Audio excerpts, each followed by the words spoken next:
Yes, But we I will wanted talk to about talk about my self-flagellation flagellation later. Please ask me about self-flagellation. All right, let's. We're gonna take you from our title screen. We're gonna begin with. We'll begin with Mordecai and Celine here.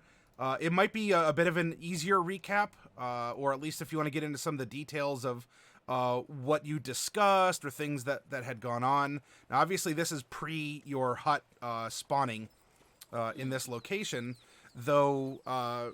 Mordecai, let's begin with you.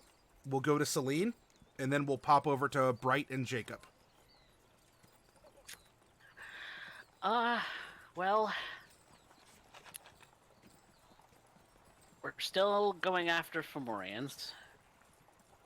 Not entirely sure what we're going to find when we do find them, and what we're going to have to do to remedy the fact that they are fomorians now and no longer clergy of Ouijas, at least in physical form. That's really what we were trying to do. Jacob and Bright had gone back towards town to get supplies for removing the whatever happened to Casimir from him. So that was the thing that happened for a bit. And now here we are. We've cured him of what was plaguing him, and now we're just looking to set up camp. In a moment, anyway.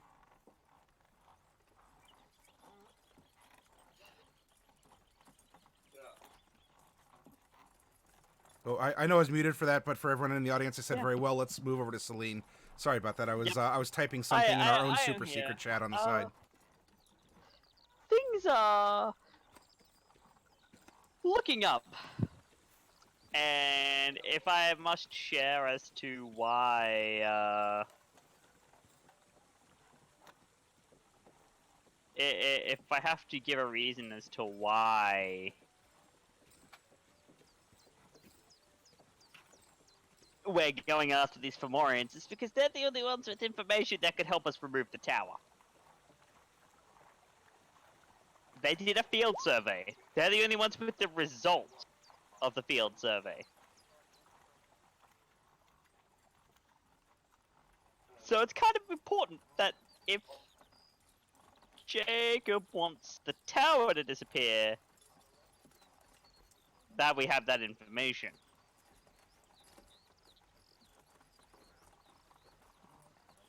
Now, that being said, fix them. You adopt this very, very simple mentality. Assume it's a curse, and if it's not a curse, use Greater Restoration.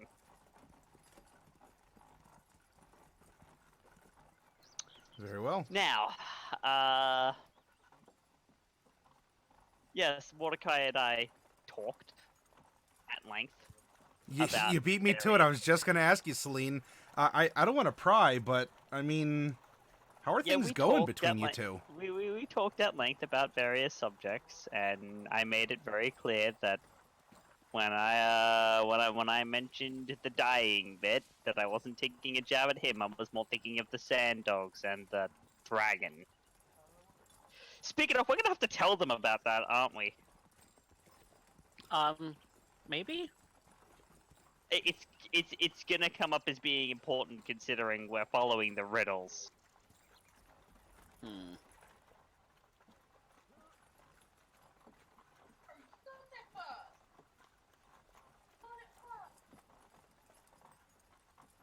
So, is that a conversation that we're gonna have at the beginning of this session? I think it is.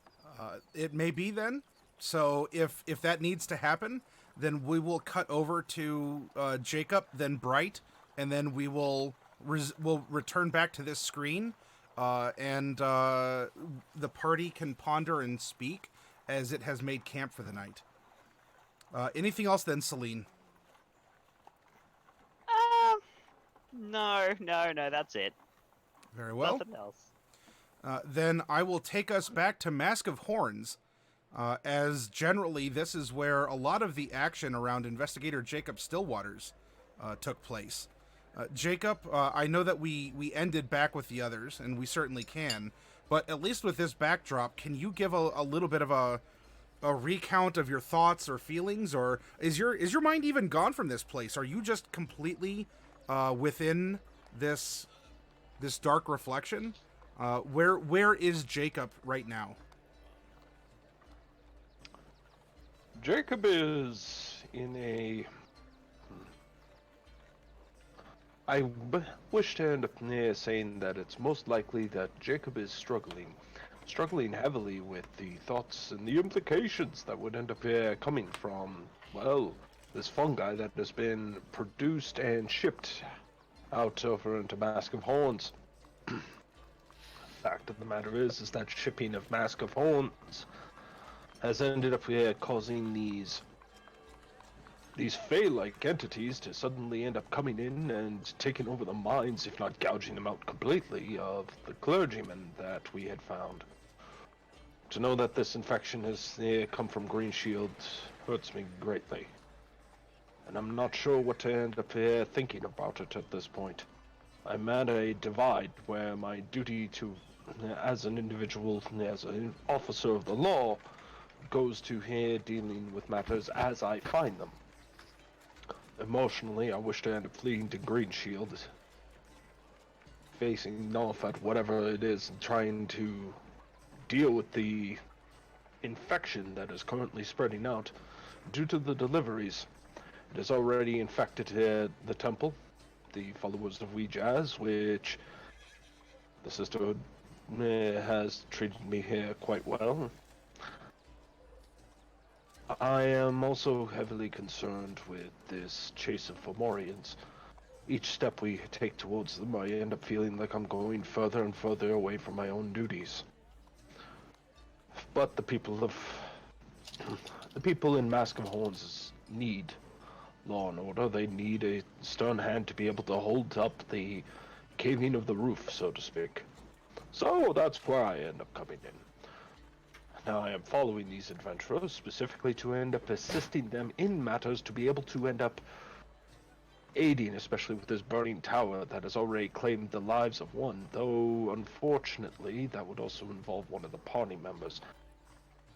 But I have promised I can end up swaying particular opinion, and maybe past crimes can be forgiven if justice was served in the act of saving lives. Well, the church might consider it penance. Myself, it's a start. But last thing that's on my mind is, as I am now back outside of this place, and I am outside of the camp, just looking into a pool. Mordecai, and it seems like I've gathered the attention of a few. I was looking into the pool, and I'm starting to question things. I'm questioning things because I am starting to... Well, if I could be a bit melodramatic, I almost fear for my own sanity. That's not good for a lawman. To start questioning your own intuitions, your own logic. If reason is all you have, and it's being stripped away, what are you then?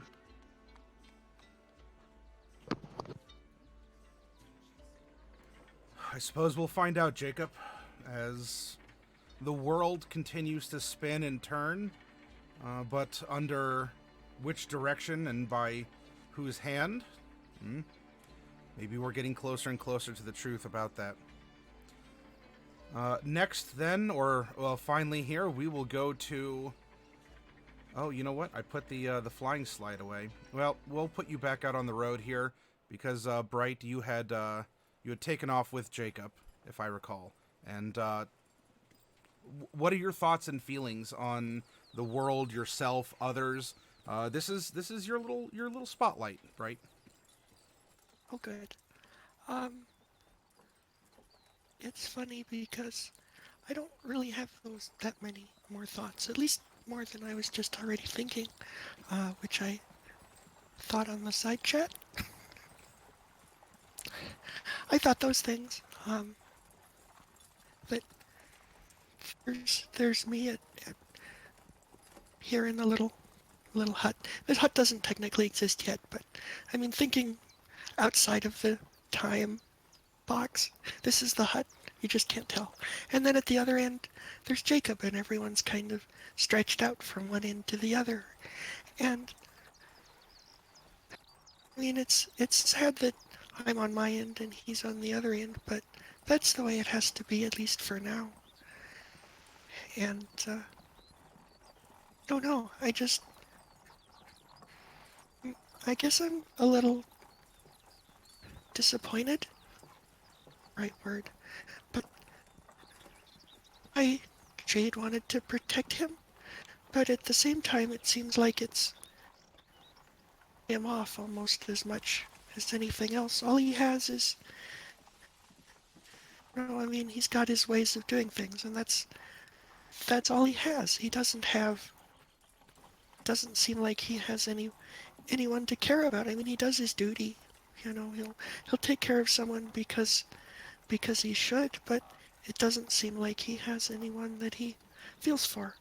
And that makes me sad for him, but that's all. Do you still have that feather in your hair, Bright? Or did you take that out? Of course. Okay. No, I still have it. Okay. I'm going to have to make a call to the props department because I realize I don't have it. That's fine. With the power of imagination, we can put a feather in your hair. Yeah, the imagination. Very good. All right, that'll work. Just to let you know, Matty, the second you kill Jacob off, that's it. All holds, no holds are being barred. I'm coming back with a fave version of All for One. Oh. I don't intend on killing Jacob. So Let's not, please. This will be my revenge. I mean, that being said, well, I don't intend for it to happen, but I also don't intend for other things to have happened as well, and they have. I'm gonna pull a coffee cat right now.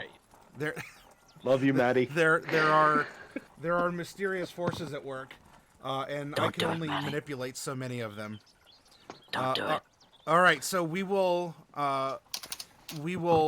pick up then. The party is back together, and by that I mean then again split up once more, as part of the party is over next to a pond at the base of a hill, and Mordecai and Celine and Casimir are inside the hut. Since it's Sleepy Go Night time, and Mordecai's spell only lasts 8 hours, so it's pop it when we need it, and we'll go from there. Yep.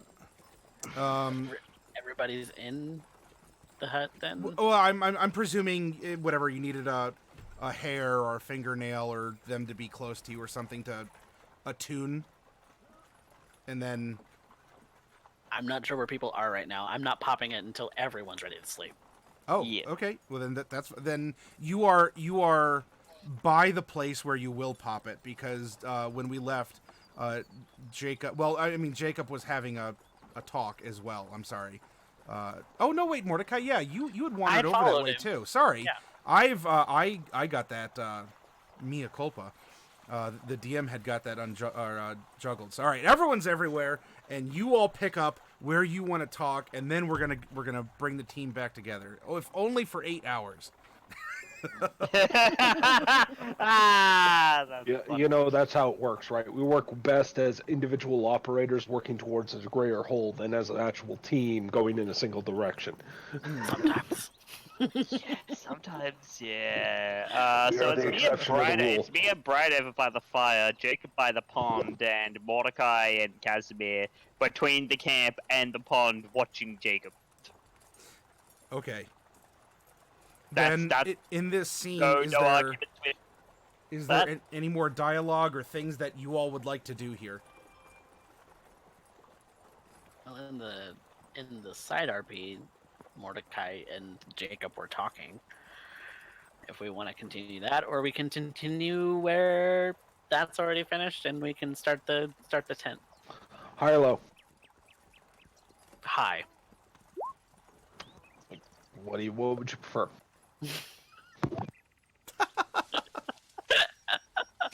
Why ask me high or low? Hold on, Because if I it got was it. low, I would have just ended up saying, okay, well, we're gonna skip that portion. We'll just continue it on the side. I'm We just can not particularly good for typing. That's all. Yeah, I feel that. That's why I'm asking you. We could do that now. Oh, Yes, do it now. if everyone minds. I flipped the coin. Mordecai had replied to you that that if there's any questions that Jacob had, that he'd be able to answer them if he could.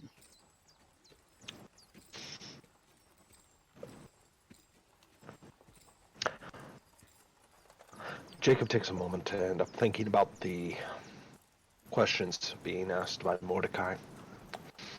He can't help but be distracted, though. He really can't. As he stops looking into the pond, weird things are showing up in the pond. Things that are making him question what he's seeing. Though, when he turns, he tries to end up keeping formal, but you can see his shoulders are slouched. There ain't much fight left in Jacob right now.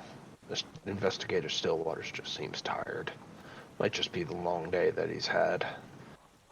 Even though he's been cleaned up, he swears he can still taste mushroom in his mouth. Might have to do with the combat encounter that he had earlier in the shop. Trying to end up having neighborhood watch and persisting in all of them freezing. Not able to fight back. That's the kind of world that he lives in, truthfully. Everybody says they want to do their best, they want to end up helping out, but in the end of the day, it's always just the few that step forward. Everybody else just hopes that the people who step forward can handle it. That's what he's about, handling it. But when he looks to Mordecai, he doesn't know what it is. Other than to end up saying that he is exhausted. Mr. Silverleaf, I've been contemplating. And I can't help but think of my sister when I look at you all. Truthfully, for the past, almost a past decade, you've almost had more contact with her than I have. But who you describe is it's not correct. The person you describe seemed to be more touched, if I were to be polite about it. The person you describe is not the individual, the mischievous scamp that I knew. The one who would get into trouble by stealing apple pies off of windowsills to bring them home, and I would have to end up bringing them back and apologizing to him, Mr. Kindlekin. It's not the girl who brought home frogs just to stuff them into my blankets at night. Just for end up making me end up throwing them off and screaming first thing at night as she giggled outside my bedroom door. It's also not spent most of her time in books and pranks and being an overall childish nuisance. I loved her for that. What you describe is a person who's deranged, someone who wishes nothing but harm. What you describe is someone who has a firm set of beliefs that will not be dissuaded, and ultimately cares not for the harm that she ends up causing. What you describe is not my family. The only thing that I can tell you is that she gave me that name, Jade Stillwaters. And it is entirely possible that over 10 years can change a person. should know? Because you're a corpse that walks. Well, there's that, and I spent 10 years trying to be a different person.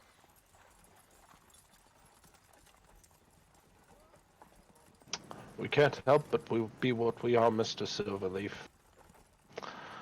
And ultimately, each one of us has to end up here towing the line, pulling it to the best of our abilities so others here might end up resting weary bones. We end up taking the time to see the accomplishments of many. It's how cities are built. It's how people are built. Some of us only have the privilege of donning mace, sword, or musical instrument to try and help keep it standing. But the songs are always here sung for those with the hammer. They're always sung for the ones who wield spells. Never for the bricklayer, never for the baker, never for the farmer. No recognition goes to the very cornerstone that ends up building cities, roads, peoples, and families. Never them. All we can do is try and keep a roof over their heads and not see it burn down when those with less scrupulous tastes decide to take what isn't theirs. Or feel anger towards others in here decide to lash out with a knife. And see justice done. World doesn't make sense. You have to make it make sense. It's true.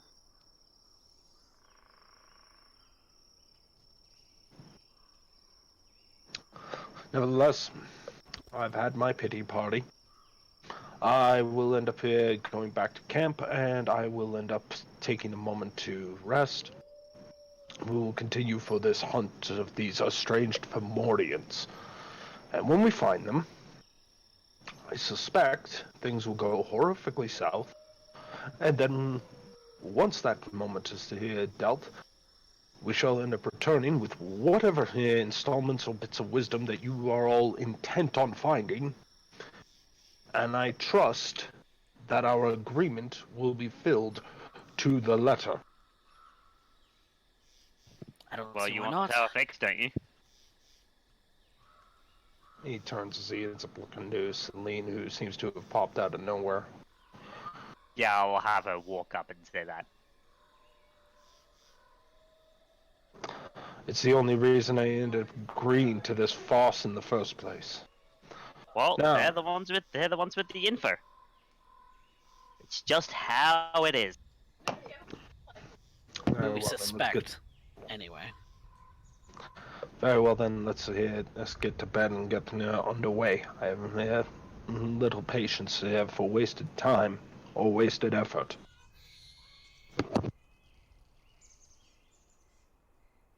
And when we return to where the campfire is, I will ritual cast Tiny Hut. Very well. The tiny hut comes into being. How is I have it? something to do in the intervening 10 minutes. Oh, yep. I'm sorry. What would you like to do? Right. So, Celine, do you remember the last riddle?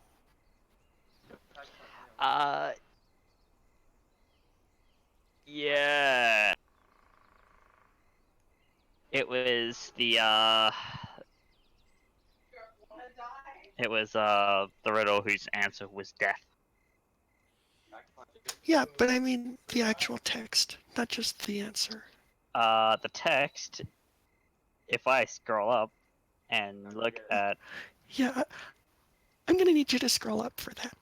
Yes, right. I got it covered. That scroll just seems to be infinite. Yeah.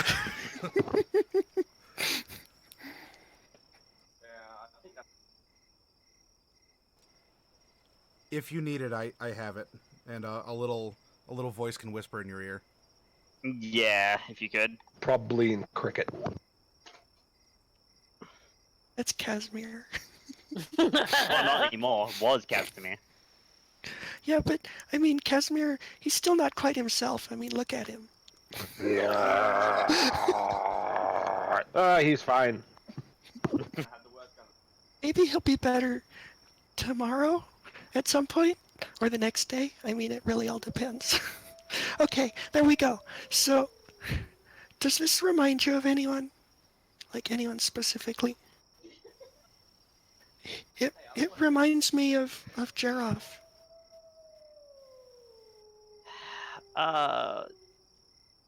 Because Yeah, it does remind me a little bit of Jirov, but it also reminds me a lot of a bunch of other people that we've seen die. like who? You know, like Tazray. Tazray wasn't anything like this. Tazray like about this. Or No, this is Raphael, when he was No. stabbed through the gut.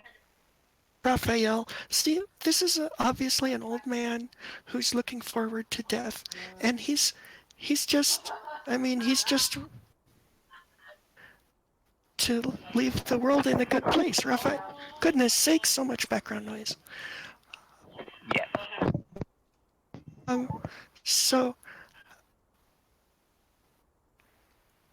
So anyway, this is an old man who's who's just trying to leave the world and make sure he leaves it happy and in the right way. And I mean, Raphael and Tazray, they got killed in battle, and that's not this.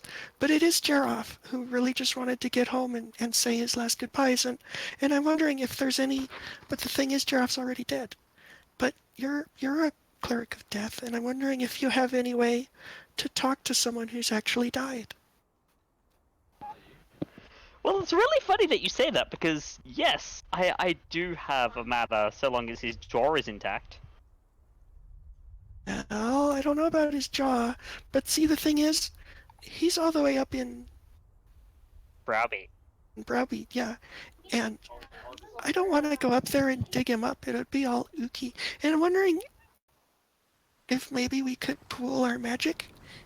If you could, maybe I could cast like a message spell, or even the improved message spell that sometimes I use, and then you could use your speaking with dead powers, and maybe we could cooperate on that, and we could talk to him without having to go all the way up there.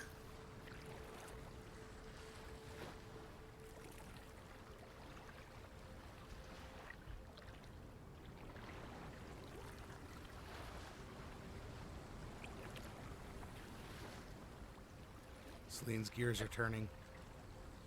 Okay, I thought I lost my headset disconnected or something.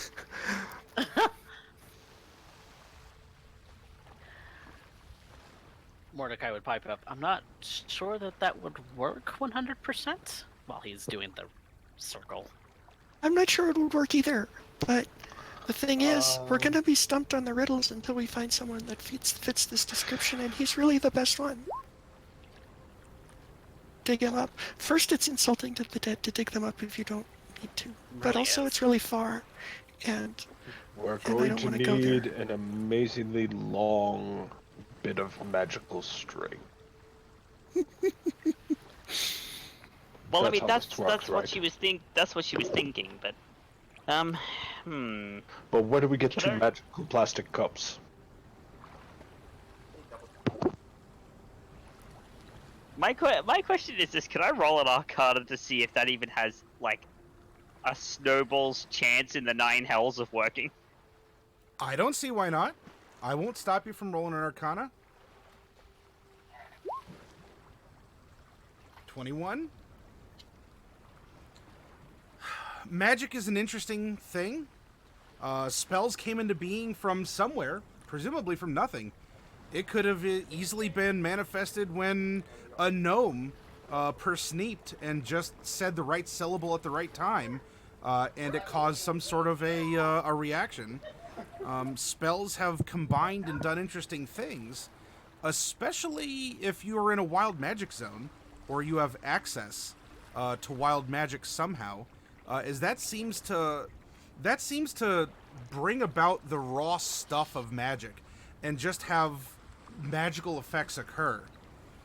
So perhaps if there was some way to invoke some sort of a medium through which you could take the spells and sort of mush them together, theoretically it's possible.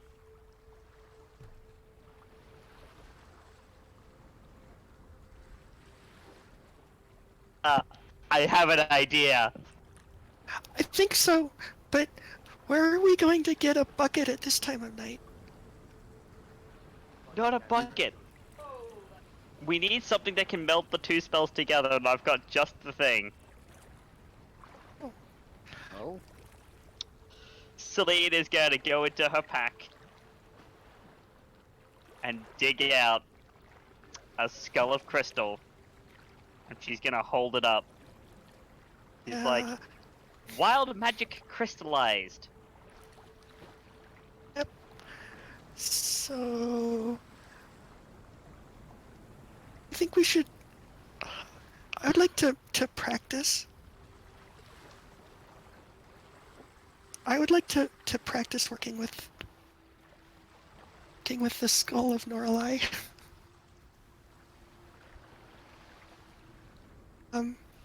I want to try that.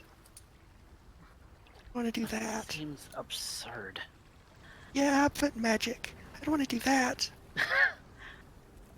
I don't want to do that. There's so many problems. Mordecai starts to wonder if this is an idea that he's thought that maybe casting Ascending to Corinna would work at some point. And if this works, he might actually be kind of anxious and upset. So, I would like to see if I can, if you don't mind if I borrow the skull for a little bit. I want to try to cast, but I want to try to use the skull as my focus. We're using Norlai's Okay. bits as magical foci. Celine looks a little concerned about this. For the simple fact of, we're kind of playing with the bones of another person. I'm not playing, it's science. And by science I mean magic.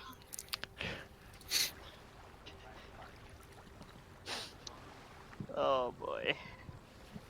So, that's what I want to do. I want to try to use Norlai's head as my spell focus and cast Mage Armor and see what happens. All right.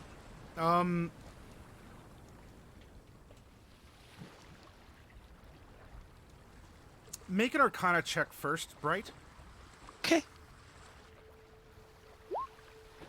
13. It's all right. Even with a 13 here, especially as you have been around, you've been exposed to other magical items, even those outside of, Magic Items 101 back in Wizard School.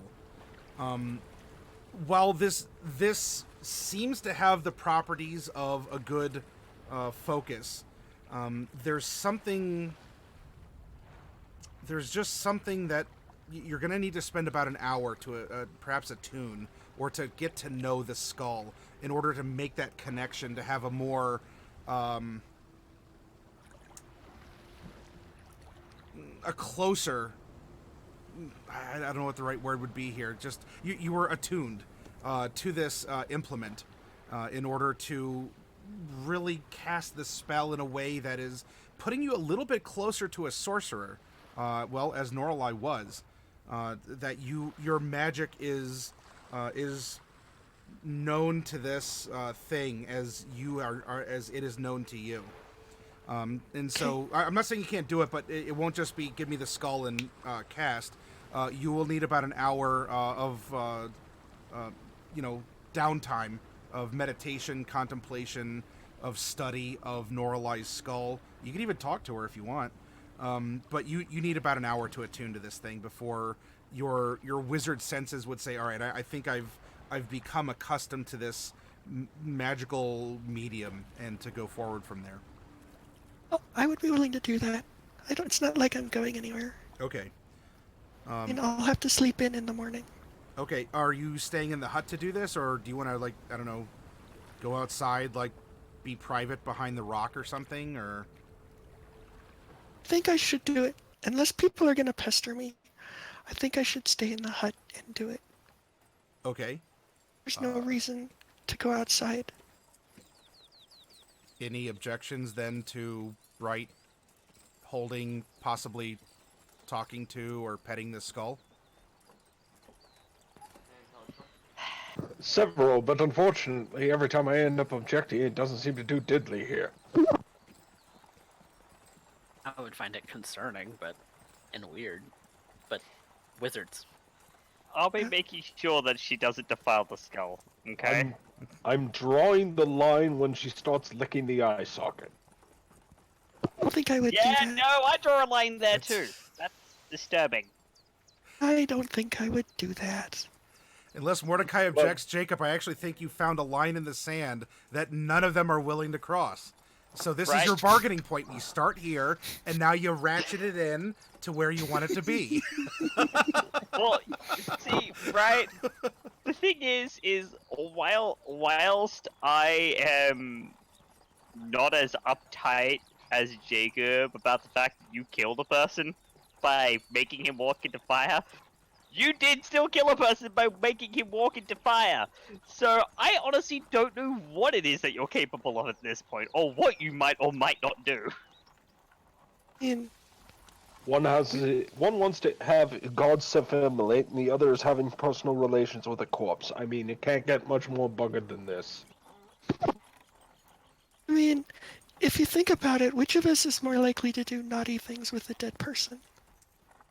At this point, it's a coin flip. Lee just starts laughing.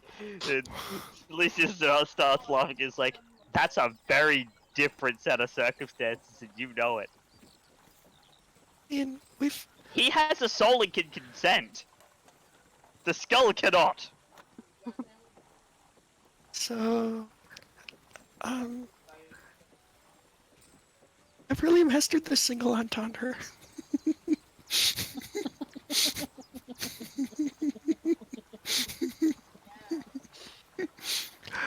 Also, Yeah. also, investigator, there will be no mention of buggery here.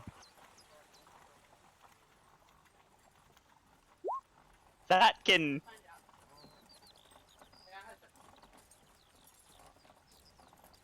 Then with the pact made of understanding, Bright wants to do a magical experiment inside the hut, Mordecai's tiny hut here.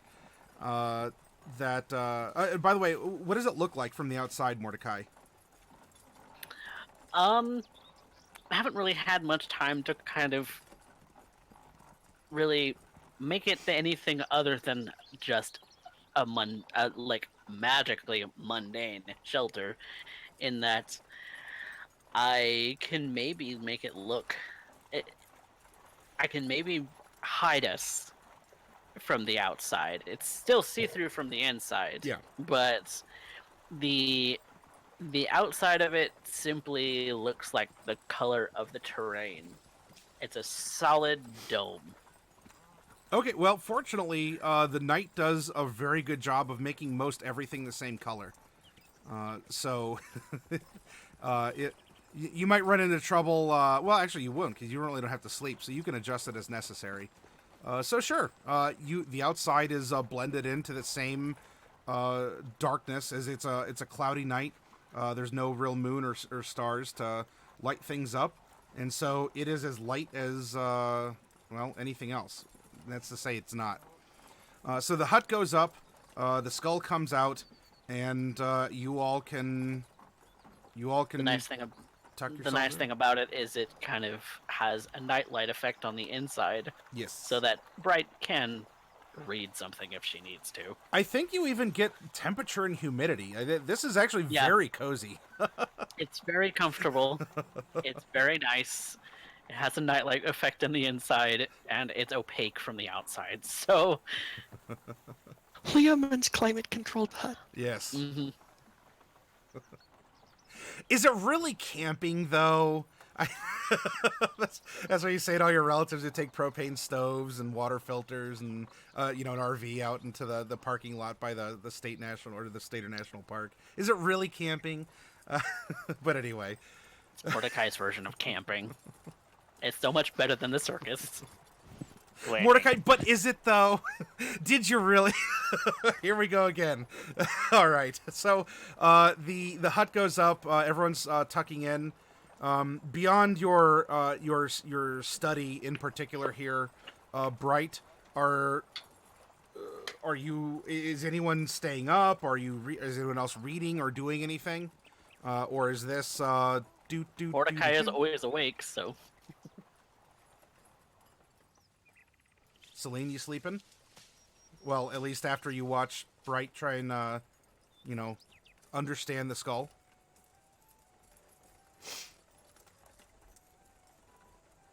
I'll take that as a yes. I'll take that as a yes until I say no. Jacob, are you doing anything in particular while you're in the hut I am besides sleeping? currently getting ready for bed, Okay. putting myself in the bedroll with all that entails. And almost as soon as my head ends up resting, I turns to the side to Mordecai, eyes wide open. And Mordecai, if you're listening carefully, you'll hear the such.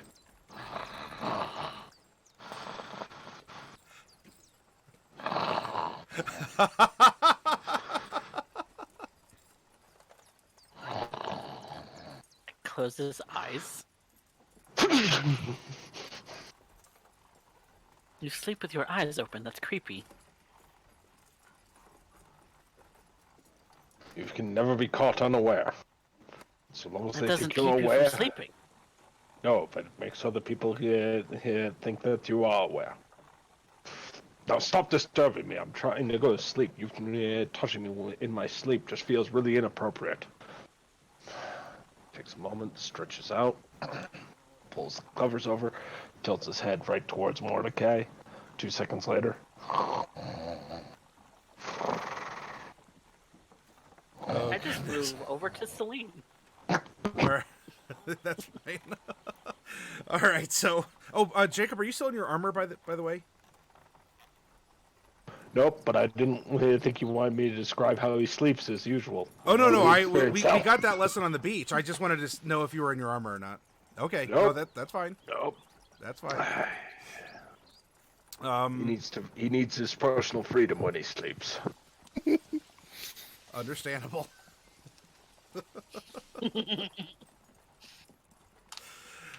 All right, then.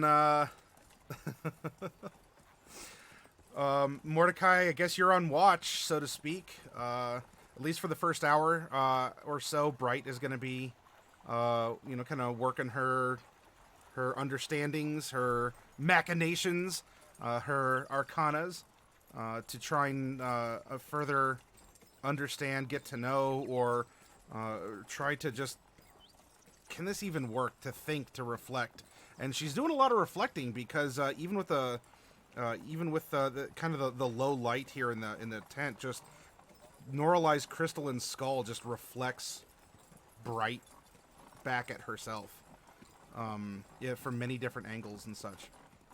Okay, and not hearing anything else from Celine, we're going to focus on Bright. Bright, you have at least an hour or so to try and understand, I don't know, Norali or Norali's remains. How are you viewing this skull? Is this now just an implement? Is this Norali, or was this Norali? What are your thoughts during this process? As you were holding poor Yorick, you knew him well. I mean, I did know her pretty well, although I never called her Yorick. So, I mean, it's not just an implement, but just I kind of felt for a long time that Norali is the key to a lot of things. I mean, it was almost like she was chosen She had all this power, and it was just given to her. And then that we realized just how critical that power was for what we have to do. And now we don't have her, and we're gonna have to use the power even if we don't have her. And that means that that's why I didn't want to bury the, because I knew we would need it later. And this is probably not going to be the last time we're going to need it. So I don't want anybody to think that it's that we do what we have to do. And so I'm reminded that Jacob, he likes to say that nobody is above the law. We are. We have to be. And this is just an example of that. Because I would love for her to have a nice burial, and I don't think we're keeping her out of wherever she was going to go. I think she's there, and I don't want anybody to think it's not because I didn't respect her. It's just what has to be done. We're gonna do what has to be done. And if that is the right thing, then it isn't always the right thing. Done. That's all. All right. I would like you to make an Arcana check at advantage. Okay. Right. 18. I must be sleepy. I can't remember any arcanas. It has been quite a day for you, flying, and you had the awkward moment with Jacob, and even Jasper's a little bit of a rough ride. And well, you're not wrong, lethality.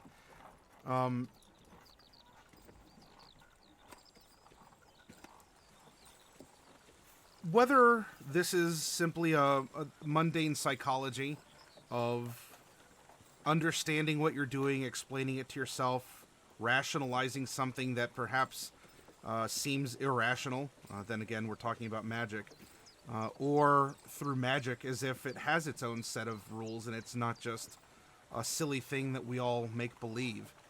You feel more comfortable. I didn't say totally comfortable, in some degree, and maybe you do, I'm going to leave this up to you, but from the initial consideration of holding Norali's skull, you were thinking, rationalizing this, trying to understand her as an arcane being, the power that flowed through her, and the fact that she's a conduit to something, somewhere, in some way, and here is a piece of her. You do feel more attuned to this skull. And perhaps, not that you could ever, you could always attune more if you wish, though spending this initial amount of time, you feel more comfortable using it as a part of your spell as you experiment to cast through it. To whatever effect it would have. Okay. Well, I still want to run the mage armor experiment. I am going to do that outside just in case it explodes. Okay. That would be real embarrassing. Also, since Jacob's not wearing his armor, it might burn up.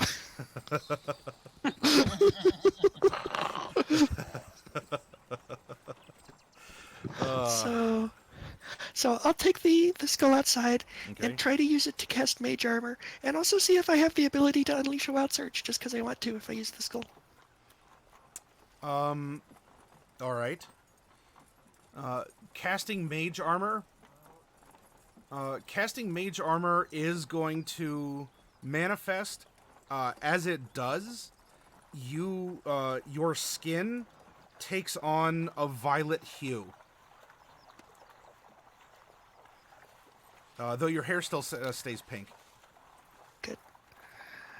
Well, I'll have to have a call to the makeup department, too. But you get a nice Norlai violet skin. And roll an Arcana on this as well. This is going to be just straight up. Okay. Goodness sakes. 12. Well, the spell went off, and it did have an effect that you didn't expect, but the effect wasn't also unexpected for what mage armor kind of does. It just seems that your mage armor is Norlai's coloration, Norlai's skin. You haven't grown a tail, you haven't grown horns. I mean, you could turn around in a couple different times and also tap your head while doing it.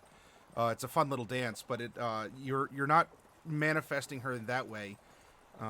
But it does, you do seem to be able to, well, you didn't bend it this way, but magic did seem to be bent slightly when you cast through Norlai. Okay. Well, that's good enough for tonight. I hope I'm not so purple in the morning. See. I presume Spell you'll be lasts 8 purple hours. for an hour? How long does mage armor last?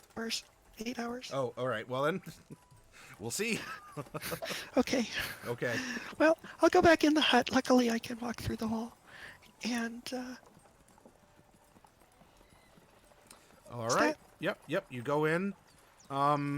Mordecai. Brights. Violet. It's a good color on you. well, thanks. Does it clash with my hair? No.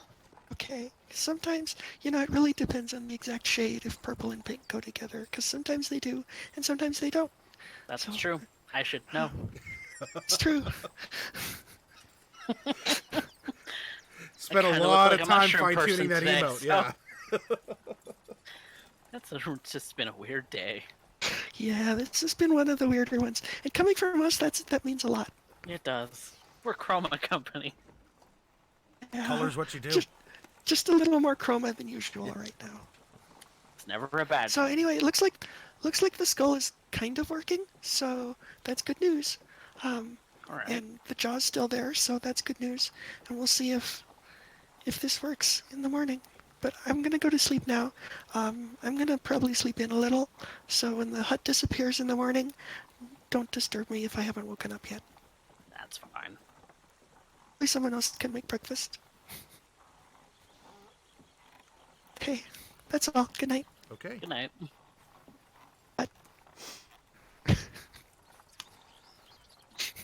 The night continues. The clouds do not permit any celestial light from reaching good old terra firma. So Mordecai, you are stuck in black and white vision, but hey, at least you can still see outside. No one's coming down the path, and you're too far away from the city to really see any lights. If anyone was coming that had a light, you'd get a good glimpse. And I'm a very observant person. you are naturally very observant. Now, with that in mind, I'm still going to ask you to make a perception check. I understand that you have a passive of 25, so don't worry about that. This is for something else. Okay. 29. It's not dawn yet. We're probably not going to see the dawning of a spring day for maybe another hour and a half. Because by the time all this happened, this is honestly probably around 2 a.m. is when you popped the hut, when everyone was actually together. You talked to each other in the pond, and we had this moment. So this is about 6 a.m. Still some time in the spring here before the sun peaks, although the days are getting longer. Every day, you get 2 more minutes of sunshine. And behind the hill here, there is a rumble, but not a rumble that you hear or feel through the ground. This is just a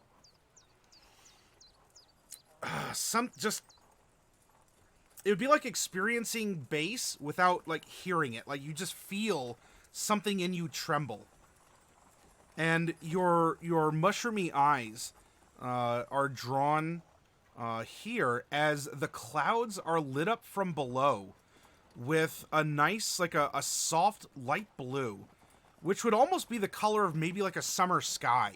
But obviously, this is not summertime, and it's not daytime, and it's also not in the sky, because it would have to be somewhere on the ground.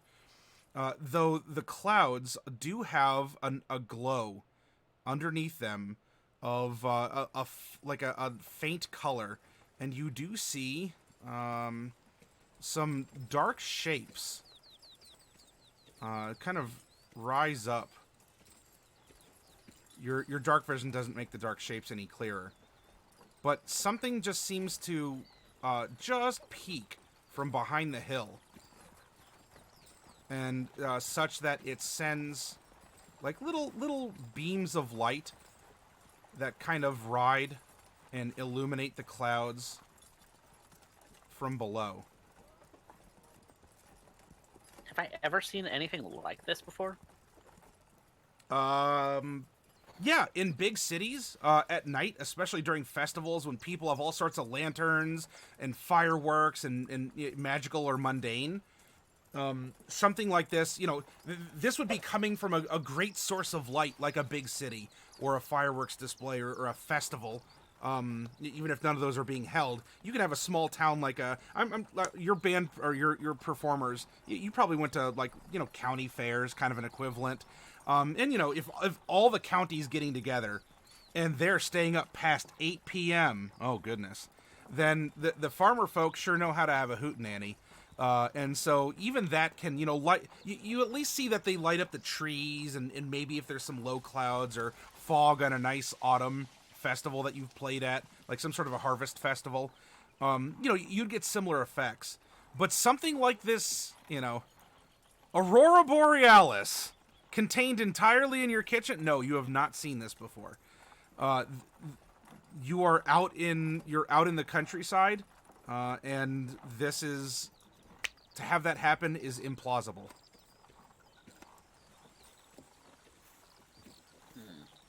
There's not a city nearby. I can't really move because then I would be popping the hut. So I suppose I'm waiting till everyone wakes up. Just observing it. Just watching to see if it changes. Okay.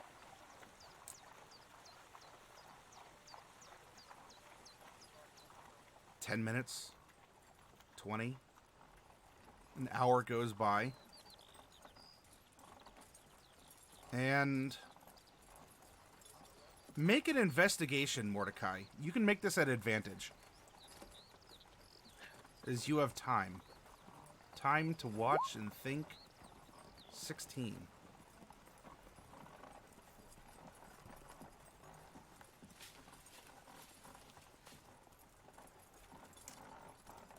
Nothing seems to have been happening.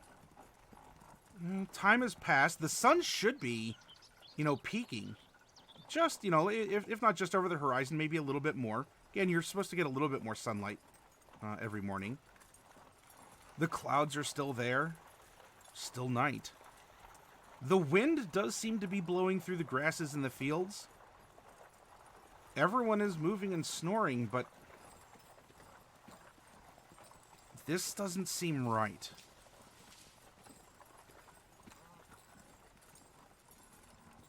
Because there is no sun, the clouds just seem to continue. About how long has it been since everyone fell asleep? It would have been for Celine. Well, Celine was watching Bright, so those two would have been asleep for 3 hours. Jacob zonked out 4 hours ago.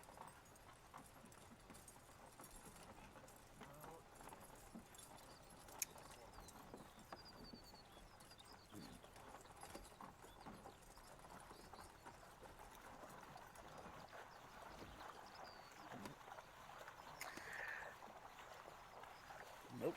I am just waiting until everyone starts to wake up. If it doesn't change, nothing about it changes, I'm not bothering with it. Okay. I need my spell slots back. All right. So you have a heckin' concern, but you're not getting up, or you're not doing anything strenuous that would mechanically break a long rest. All right. Oh, yes, that's true. Casimir does have trance, and he has his wits about him. So Casimir would presumably... well, I guess... This is I'm weird. not sending him by himself, not at all. We have... So then the question is, does Casimir listen, or does he get up and ooh, Casimir was shirtless during that side RP. Ooh, I don't know if y'all caught that. Getting spicy under this dome. But Casimir does have trance. This is so interesting. We have a vampire that doesn't sleep. We have a human that sleeps with his eyes open. He's fully unconscious with his eyes open. And then we have an elf who sleeps consciously. This is such an interesting array. But I will say that I don't have... I should open up Casimir's sheet, but I'll do it here in a little bit. Oh, no, well... I was referencing the side RP, Dark Wolf. Anyway, I am going to presume that during this trance time, Casimir only needs 4 hours. So I can say during this time, if you're not alerting anyone, maybe he was kind of looking away. Though Casimir's eyes kind of flutter open, and he starts doing some, just like some stretching. And you've been around enough elves in your time to know that they can go into this just little 4-hour regeneration burst. And so Casimir seems to be unzoning. And if you wish to, point this out quietly to him, you may do so. I pointed out, but I recommend that we wait for everyone else to wake up, because no one is going anywhere by themselves at any point anymore. Casimir notes that and says that he is going to step out of the hut in order to... well, he just woke up, so give him a minute, and he'll come back. But he's not. He promises not to go explore the lights. Better not. All right, so Casimir walks out the dome behind the rock to answer nature's call, and comes back as promised. Certainly, though, kind of has gives a very low key, like an impressive. Casimir's never seen anything like that before.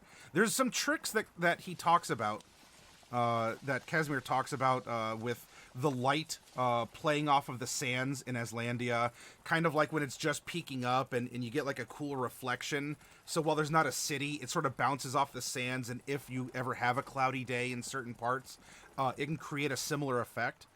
But he's never seen anything that's quite like this. And also, he's feeling really weird because everything in his hunter's instincts tells him that the sun should be up, or at least rising, not like midday or anything. But everything just seems to be kind of, Halted. Yeah. Though, if you wish to speak to Casimir, you, unless otherwise Dark Wolf says you could have small talk with him. This could either be side RP, or Dark Wolf can type something in chat that you can interact. You can have a very, quiet, oh yeah, talk about Aslandia, talk about each other, talk about Celine or Bright, or because Casimir's going to wonder. Casimir went to bed before Bright turned violet, so that's going to be a question to answer. Yeah. But anyway, Just kind of talk about that a little bit, but maybe if things... I don't want to wake anyone up. Yeah. Casimir can be quiet. And so Wait, I'm gonna progress. I'm gonna watch as things quote progress, if they don't progress, as far as the sun coming up, and wait for everyone to wake up and then point it out. That is my plan. I do not want to wake anyone up in the midst of their long rest. You know, the investigator's sleeping with his eyes open. Yeah, it's weird. That first morning on the beach, I thought he was staring at my ass. No one's staring at your ass, Casimir. I promise. Do you want to? No. You're Oh. not my type.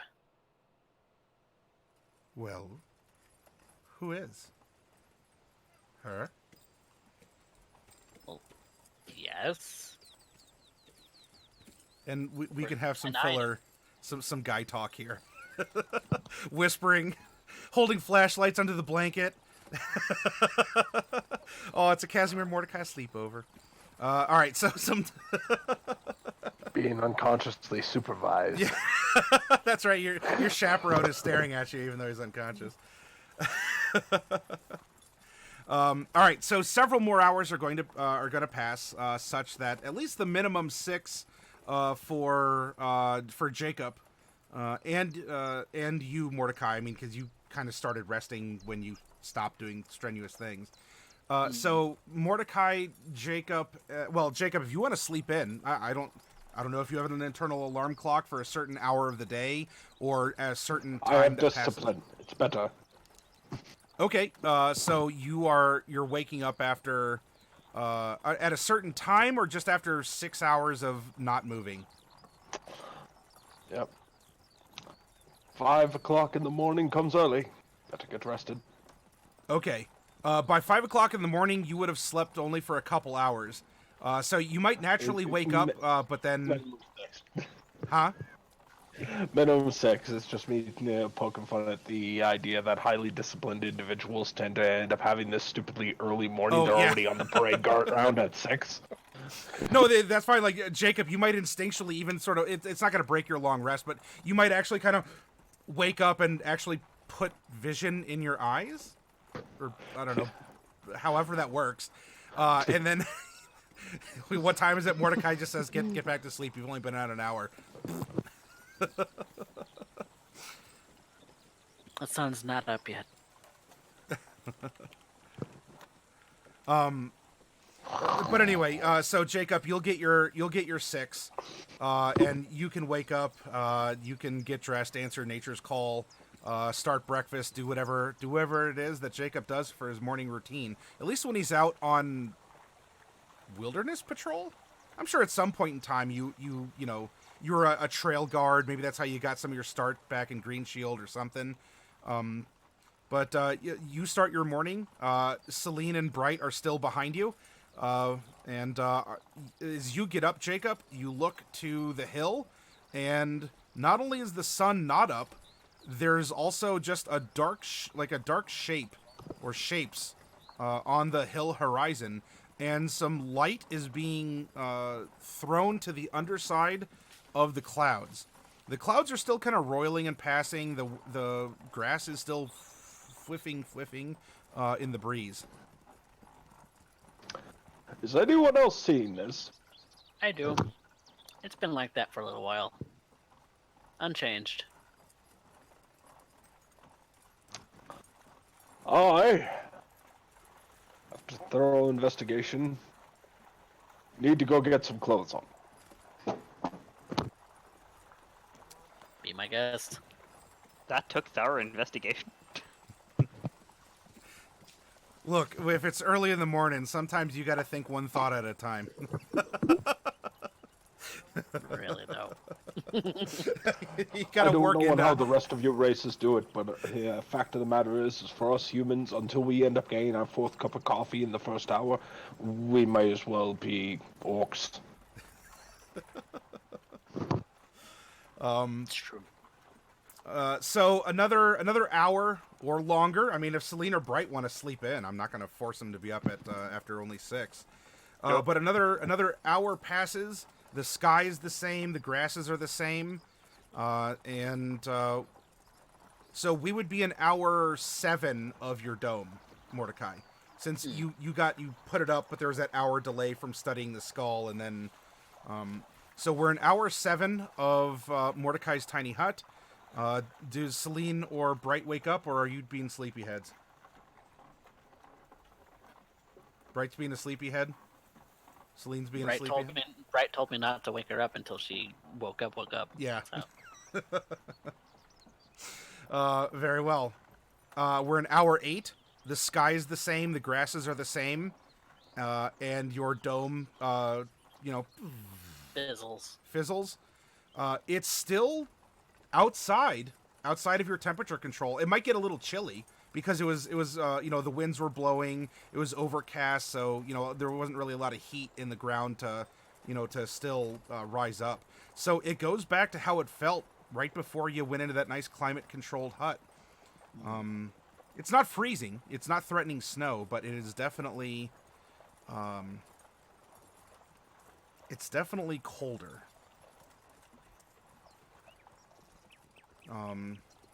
If it's noticeably colder, then I will definitely make sure that we get a fire started so that at least breakfast can be made. Sure. Okay. So this would be, if we said you went to bed around, this would be 10 a.m. For sure, the sun, by all rights, should have risen. And despite it being overcast, there should at least be an effect like this. Not like a drawing tool. It should be like a pointy tool. There we go. Like where the sun is trying to break through the clouds, but that hasn't happened. It is still 2 a.m. or something. Maybe whenever it is what it is. And it still is what it is. And so this is 10 a.m. 11 a.m. Oh. I make sure Celine's awake too. Okay. The way you say that, you just like kick her, like get up, or what? I mean, what are you doing? Well, Bright was the last one to go to sleep, so Why is it still dark? Nom noms from the gnome. Should be up. it should No, be, but no. it's not. The It's been like that for probably 4 hours, from my guess. What time is it? For all intents and purposes, it should be almost noon. Almost noon. But doesn't look like it's almost noon. No, it looks like middle of the night. So, I didn't want to go investigate because that would make the shelter pop. So yeah, no, that's fair. That's sound judgment, Deputy Mordecai. Leave the investigation to the professionals. So, I have some theories. First theory: today's daylight savings time. Extra hour. Daylight. Yeah, it's a gnomish invention where we change the clocks twice a year for no reason. That's the sort of thing that gnomes would do. kinda, yeah. When for what purpose? Well, see, the idea is that you have the same amount of daylight, but if you change your clocks, it's like you have the same amount of daylight. It's just at a different time. Isn't it obvious? Sure. Have you been eating funny mushrooms again? I mean, No, I was the one who ate funny mushrooms. they No, didn't. you are a funny mushroom. There's a difference. And they didn't really say anything, so they didn't have a chance to be funny. Well, to be fair, this one had several opportunities to say something and hasn't been funny yet. Me? I'm an instrumentalist. I'm not a comedian.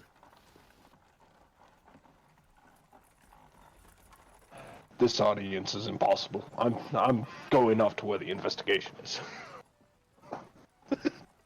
Sorry, I had to cough. No, you're fine. But yeah, once everything is everybody's kind of had breakfast, do we want to go towards it? Figure out what it is? So, Might be what we're looking for. while everybody else is making breakfast, Yeah, I'm that's gonna a good learn new idea. spells. You are all rested. So, The spell goes down, or the hut goes down, and seeing that light in the distance and this odd wind and the circumstances here, you all have an energy, a vibe. And now, Mordecai, it's not just you. You're feeling it. But all of you just have this kind of resonance inside you. And while you are getting up and you're clearing your minds, you're testing your cooking skills, you're investigating, you're thinking, Bright, you have your spell book to consider, you have Norali's skull. Celine, I don't know if you're saying any particular prayers to shift up your spell list here. What I would like you all to do is go to the next level as well, as this strange energy pervades you as you are contemplating and thinking, and your body seems to open up and receive this, whatever this is. Your eyes become sharper. Your minds expand in some additional way. And so for well. I have never wanted a level as much as this one, for reasons that will become clear soon. Yeah.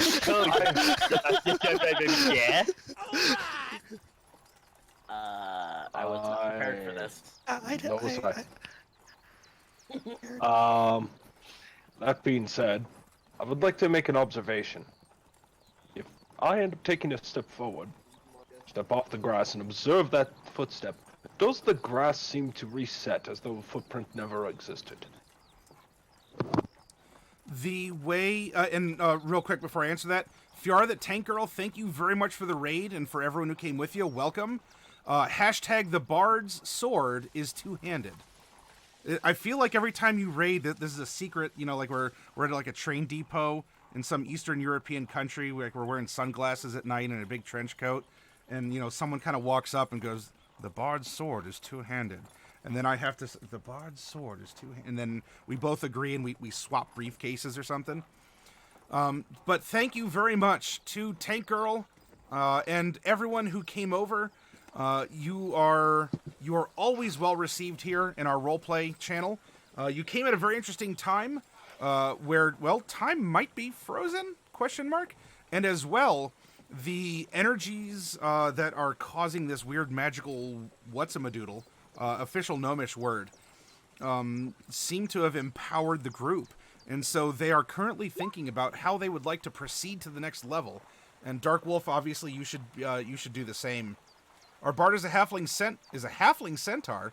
We recommended his sword is in his pants. His response that requires two-handed proficiency. Oh, that's right, because you play in Equestria, Fallout Equestria, and so to have a halfling centaur would make more sense. This is roleplay, so anything can be anything. Honestly, what am I talking about? Making sense in roleplay. This is making sense. What is that? So not only do you all get the effects of a long rest, you have now advanced. It's their D&D. This is just D&D. Okay, I'm sorry. I thought this was Fallout Equestria. Okay, so you actually do have a halfling centaur. So is this like a big horse head on little legs and a torso, or is this the other way around, where you just have a little torso riding around on a big old horse? Oh, very cool. And by the way, anytime you all stream, you're welcome to share that on our Discord. So Fiara, or if you or any of the others are in our Discord, please share that. I want to make sure I'm a platform to share other RP games and the things that you all do. Oh, it's just a short centaur. Gotcha. All right. Must be from Ravnica. Yeah, where the centaurs are medium-sized, yeah. Halfling body on a pony body. Okay, Von Holtz. And Ivalon. Hi, Ivalon. If you made comments before, I'm sorry I missed you. I see a woohoo and a raised hand. You've been doing a lot of Wargroove. Yes, you have. And Ivalon and Fiara, if you all would, as broadcasters, would like to share your channels, you're certainly welcome to do so. As we are in this interesting shifting gears time where the party is contemplating what they're going to be doing next with their characters, and then whatever loadouts that they're going to be taking. Eddie, can you check your your Roll20 GM because Oh. I have a question for you in Oh, private. oh, yep. Hey, I was looking at my other screen.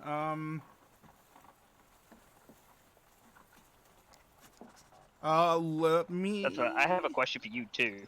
Let me check on that. So I will load an answer for you, Bright, and then Celine or Lethality. If you want to if you want it to be private, you can privately message me, or you can just ask. Yeah.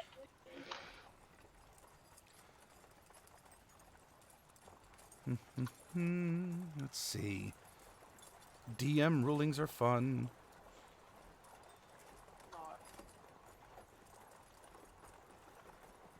I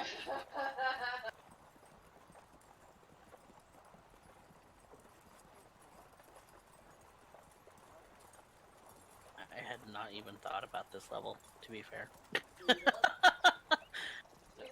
I had thought about it, but I wasn't expecting it until we solved the tower. That I'm complaining. Nope, not at all. Oh, sorry. Well, then I'll just take those levels right back. You're out of here. Let's. I'm still reading that that interaction you're looking after.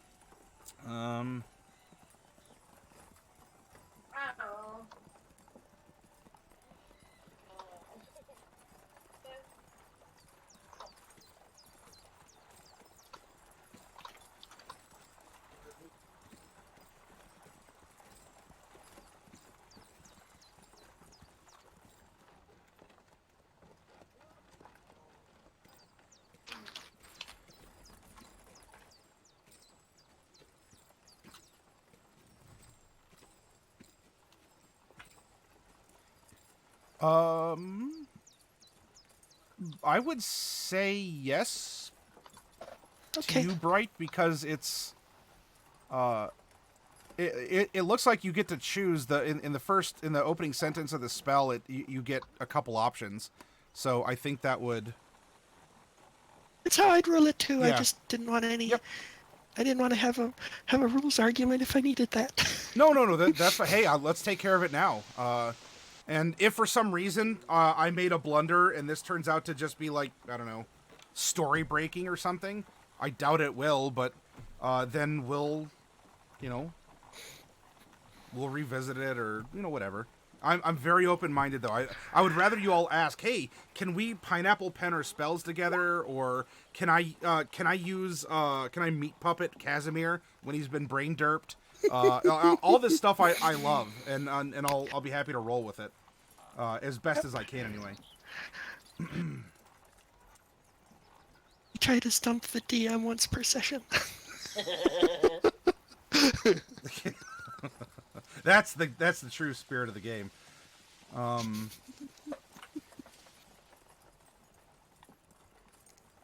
And as for you, Lethality / Celine, I shall also take a look and provide you an answer in a little bit.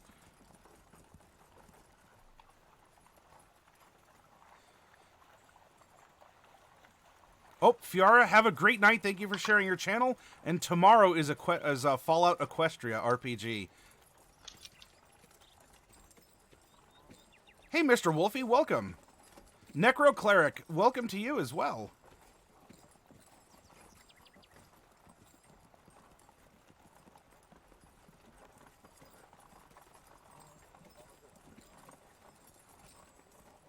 Silver Pirate, you say take away the player's power. What's the worst that can happen? Oof. Do you really want to know? Yeah. Silver, did you miss that arc? I thought you were around for that arc. Oh. You've been lurking. Hey, Necrocleric, I appreciate the lurks, chat activity, any of that, raids, follows, hosts. It is welcome here. Mr. Wolfie, why are you giving me the oogly eyes?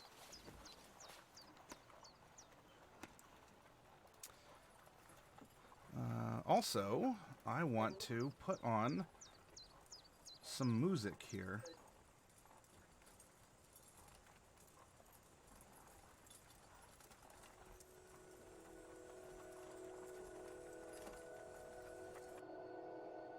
we go. Something that's a little bit more eerie or ambient for the current circumstances in the game.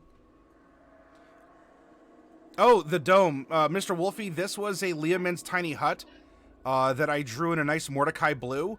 However, as I was describing what was happening behind this hill and over a shadowy silhouette behind it, I also described that a light blue light was hitting the clouds. So that is coincidental, as the dome is whatever color Mordecai wanted it to be, but that was just me drawing it as such. So currently, Mr. Wolfie, it is early morning on a very cloudy morning. It should be noon. The sun should be in the sky. However, it is still early morning.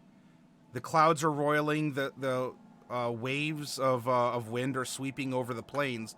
And what seems to have changed is this silhouette in the distance and a light blue light streaking up out of the silhouette and illuminating the bottoms of the clouds.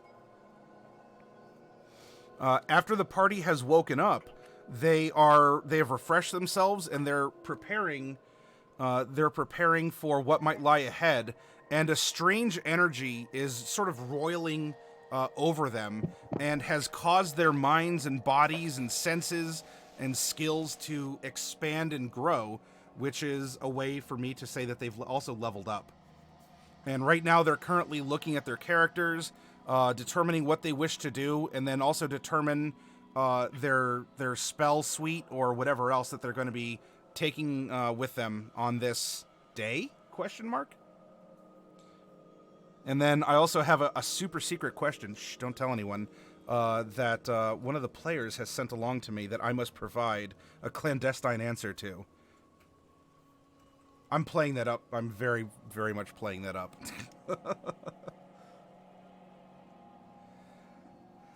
Let's see.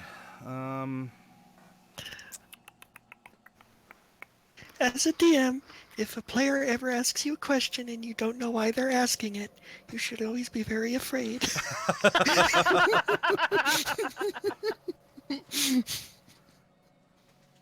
I don't think it'd be that bad. How long have you been playing with me? Well, we've been going for now a year and a half? Nah, not quite. Not quite. Not quite a year and a half.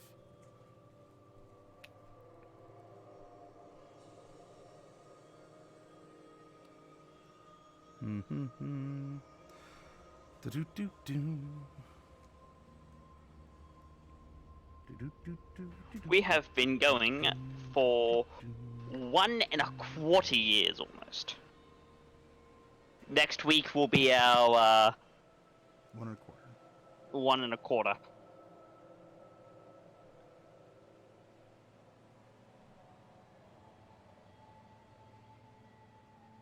Just 12 weeks will make 3 months. On average. I have done my things.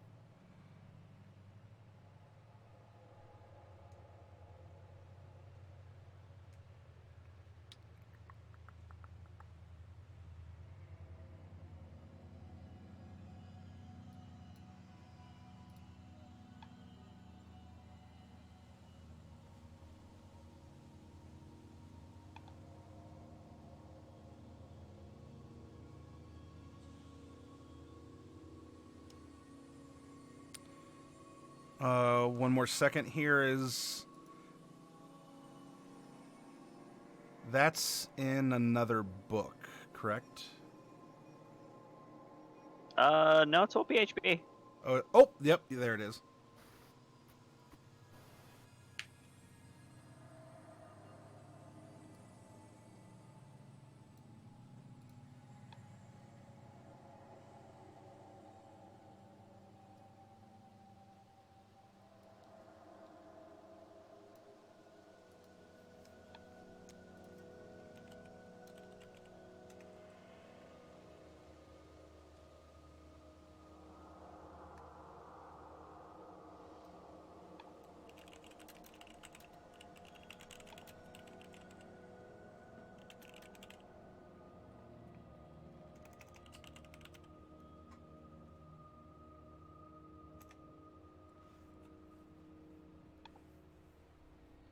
There we go. Some super. Oh, is that?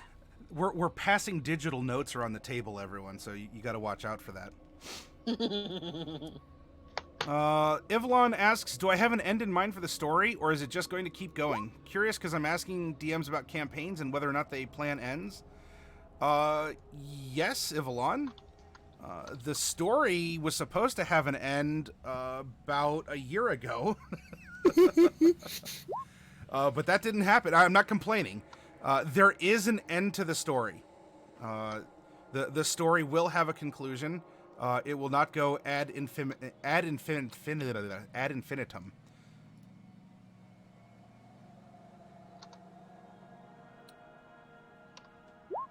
A planned end is not necessarily a reachable end, says Mr. Wolfie. You are correct. I have no problems with the game having gone longer than what I thought it would. I've been having a ton of fun with it. And the story has grown and developed and has continued to make an even more detailed account of the region, the culture, the inhabitants, and a lot more aspects to this world in which we're playing. Though everything is still happening in the world around the characters and in response to what the characters are doing themselves.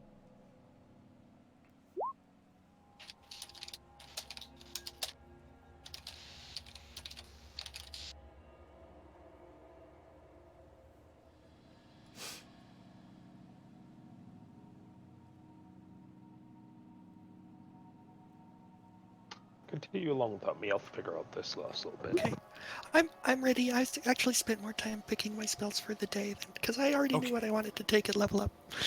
Sure. I've got everything set up. So Mordecai has grown, Celine has grown, Bright has grown, Jacob has grown. Well, I just learned new spells. I didn't grow. Well, your brain. What a horrible thing to say to a gnome. I never thought of it that way. See, we're learning culture too. We have a very well developed gnome culture in this game, complete with vocabulary. I'm really liking it. All of my spells are beginning to get exceptionally expensive. It's the great thing about playing a race that no one has ever played before. Well, for as ridiculous, you might say, but gnomes are in D&D. Think about this, for all of you. Have any of you ever played a gnome? I think Fluffy Sheep here is probably the only gnome you've seen played, and be honest with yourselves. This I've is played the first several gnome. gnomes. This is... You play one-shots every week, though. That makes sense. Yeah, Fluffy Sheep is a gnome, not just... There's no gnomes in my campaign. They were all lost during the Great Devouring. I've had a friend who they weren't devoured, but certainly gnomes came to a rather tragic end in their totality in his world, which was a very good way of just the DM saying no gnomes. There's a little bias against halflings too, but I think that's because whatever. Some players can take it overboard, or they look at the Kender or something like that, and they're like, "This is how it should always be played, all the time." No, not really. Dark. All right. Well, Dark Wolf, if you're jumping in, go ahead and you can touch up Casimir. And what we'll do, because it's just about 1 o'clock, we have leveled up. We're just about ready to set out. Ma'am, don't. Whew. I was protecting your all's. If you gaze too long into the basilisk's turn to stone here, It's winking at me. Yeah. Yeah, I mean, probably. She seems to be in a pretty good mood here. So, what we'll do, we've leveled up. We've been raided. We've had a lot of fun. If you need to adjust anything else, that's fine. Let's take a break, and then we'll come back. And with you all having fulfilled a little bit more of your potential, we will continue now. Along the way, as I presume you want to go forward to the hill. I mean, I don't know. You might just want to turn back around and go to the city, and we'll see what happens if that's the case. But yeah, everyone, let's go take a break. I have 12:57 a.m. Let's just say 1:10 a.m. We'll come back. We'll sit back in our seats and we'll get going on the path ahead or forward. Ha! I work in the Department of Redundancy department.